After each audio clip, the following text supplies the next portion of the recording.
Salut tout le monde, aujourd'hui nouvel épisode de Stargate For Accord. Dans cette émission, nous traiterons les épisodes 3, 4 et 5 de la saison 1. Et on commence immédiatement avec l'épisode 3, l'ennemi intérieur. La scène d'introduction est un vrai nid à For Accord puisqu'elle emprunte de nombreux plans à l'épisode précédent ou même à cet épisode-ci. En effet, sur ce plan, on voit la lumière de la porte s'allumer au fond, mais elle ne s'ouvre véritablement que quelques instants plus tard. Sur ce plan, les chevrons sont encore allumés alors que la porte vient de se refermer, et sur cet autre plan encore, la lumière est encore visible alors qu'une nouvelle fois, la porte vient juste d'être refermée. Enfin, dans cet autre plan, les chevrons de la porte sont allumés, puis éteints sur le plan suivant. Pour les mêmes raisons, les glyphes présents dans ces deux plans ne sont pas identiques, alors que l'anneau central n'a pas bougé entre-temps.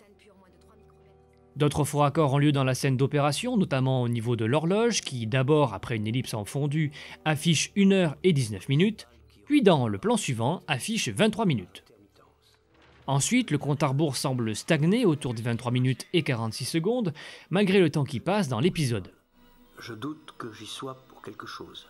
Cette séquence nous montre sur le calepin du docteur ses lunettes, qui disparaissent sur le plan suivant. Un peu plus tôt, quand O'Neill rend visite à Kowalski avant l'opération, il y a un faux raccord pendant toute la séquence au niveau des bras de O'Neill. Alors que Kowalski tabasse quelques gardes, on peut voir très clairement sa doublure, ici.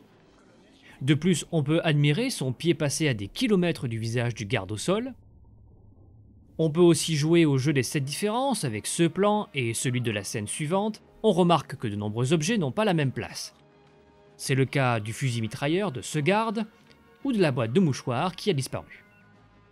Une erreur très connue apparaît dans cet épisode au niveau du tatouage d'Apophis sur le front de Teal'c. En effet, le tatouage est à l'envers dans toutes les scènes de cellules avec Teal'c.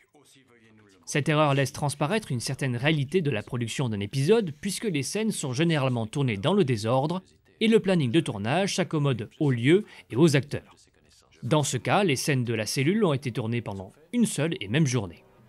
On remarquera aussi la belle doublure de Teal'c, Herbert Duncanson, et dans cette même scène, on pourra voir le haut du studio où les murs de la salle d'embarquement s'arrêtent. Une fois que la tête de Kowalski est coupée en deux, on remarque que la grille passe au travers de la porte, ce qui est impossible puisqu'elle devrait être détruite à chaque ouverture. Qui plus est, l'iris ne serait pas capable de se refermer. Finalement, dans la scène de départ, quand l'équipe s'apprête à traverser, on remarque qu'au contraire de Daniel et de Carter, O'Neill n'a pas de casque dans les mains. Pourtant, sur le plan final, il en tient un. Épisode suivant, Émancipation. S'il s'agit d'un des épisodes les plus haïs par les fans, il possède assez peu de faux raccords.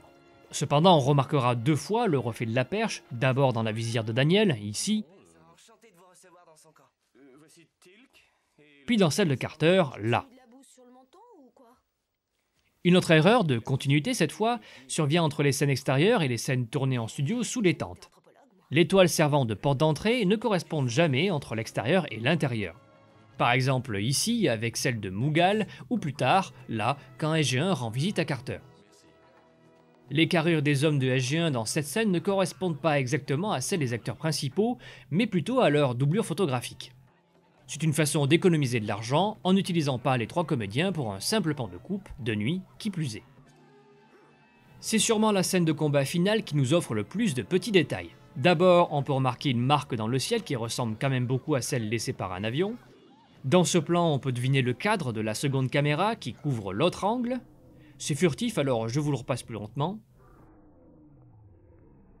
Lorsque Turgan plante son couteau dans la bûche, on voit clairement que la lame s'y enfonce profondément.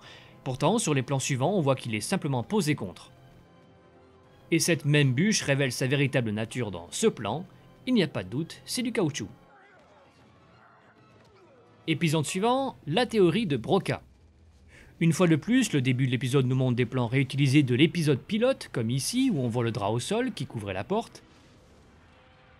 On remarque ici, tous les chevrons semblent enclenchés, alors que Walter n'est encore qu'au chevron 3. D'ailleurs, Hammond apparaît à ses côtés, plus précisément à sa droite, puis sur le contre-champ, Hammond a disparu, probablement désormais sur la gauche de Walter.